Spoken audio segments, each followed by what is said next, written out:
Quando o assunto é meteoritos, uma das coisas mais importantes que a gente tem que conversar é a crosta de fusão.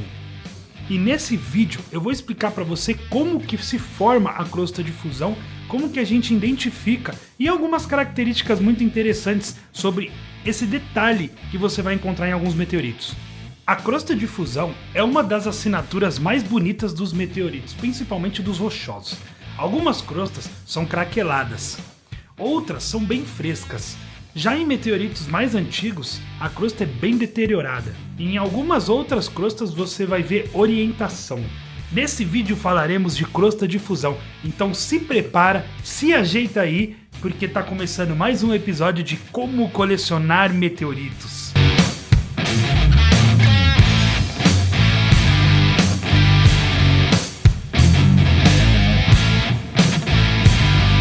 Existem muitos tipos de crosta de fusão interessantes a serem observadas. Mas antes da gente falar sobre elas, vocês precisam entender como que elas se formam.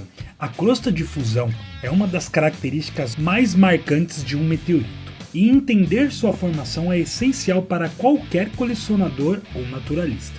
Quando um meteoroide entra na atmosfera da Terra, ele está viajando a velocidades extremamente altas. Geralmente entre 11 e 72 km por segundo. Neste momento, o que acontece não é exatamente um atrito simples com o ar, como muitas pessoas imaginam, mas sim uma compressão violenta de ar à sua frente. Esse ar comprimido aquece de forma intensa, criando um ambiente de altíssima temperatura ao redor do objeto. Esse calor extremo faz com que a superfície do meteoroide comece a derreter quase instantaneamente. Forma-se então uma camada superficial fundida, como se a rocha estivesse sendo vitrificada por fora. Ao mesmo tempo, essa camada líquida é constantemente removida e renovada pelo fluxo de ar, em um processo chamado de ablação. Conforme o meteorito desacelera durante a travessia da atmosfera, a temperatura diminui rapidamente. Aquela fina camada que estava fundida então se solidifica, quase que instantaneamente, formando uma crosta escura, geralmente negra ou marrom escura, lisa ou levemente enrugada. Essa é a crosta de fusão, uma casca formada pelo resfriamento rápido do material que foi parcialmente derretido durante a entrada na atmosfera. O mais interessante é que essa crosta é extremamente fina, muitas vezes com apenas alguns milímetros de espessura, mas carrega toda a história da passagem do meteorito pela atmosfera. Entendendo como as crostas se formam, vamos ver alguns tipos de crostas bem interessantes. Em meteoritos de quedas recentes, a crosta pode ser bem fresca, então ela fica bem pretinha, bem legal de observar. Em meteoritos mais recentes, ela costuma estar bem preservada, com aspecto vítreo e até um leve brilho. Já em meteoritos mais antigos pode estar desgastada, oxidada ou até completamente perdida. Outra característica muito interessante são que algumas crostas de fusão são bem craqueladas.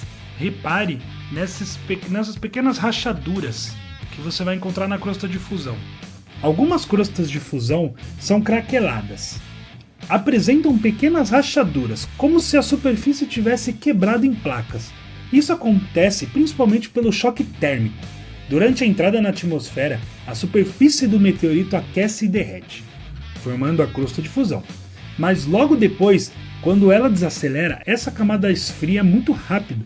Essa mudança brusca de temperatura gera tensões no material, fazendo com que a crosta contraia e acabe rachando. Além disso, o interior do meteorito permanece relativamente mais frio, enquanto a parte externa se solidificou, o que aumenta ainda mais o contraste térmico e favorece o craquelamento. Nem todo meteorito caiu recentemente. Muitos caíram há muito tempo atrás. E como toda rocha, ela entra em processo de erosão. Alguns dos meteoritos no deserto sofrem erosão do vento. E quando isso acontece, ela tende a perder a sua crosta de fusão. Se você reparar nesses meteoritos NWA, você vai perceber que ele tem uma superfície meio que polida, né? Como se tivesse sofrido um polimento. Na verdade, isso é uma espécie de polimento do vento. Então, o vento com areia dá essa característica ao meteorito, tirando parte da sua crosta de fusão, Em alguns meteoritos ela realmente sai inteira e ela fica com essa característica.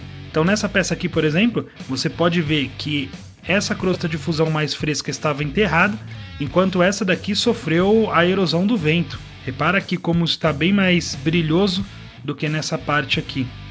Aqui, por exemplo, nessa amostra, é um meteorito sem nenhuma crosta de fusão, praticamente pelado.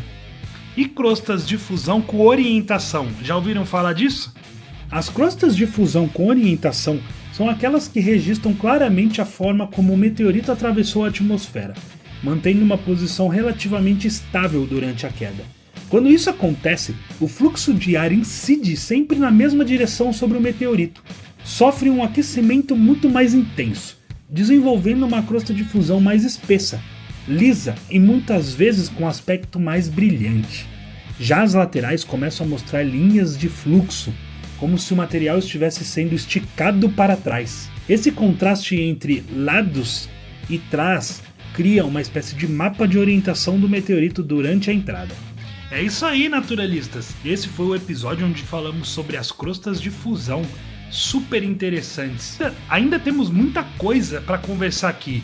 Por exemplo, estilhaços de meteoritos, meteoritos palacitos e meteoritos que vieram de fora do nosso sistema solar. Então, não se esquece de se inscrever, de deixar aquele like, ativar o sininho, que isso ajuda muito a gente a se incentivar a produzir mais conteúdos. Não é mesmo? Galera, valeu, tchau!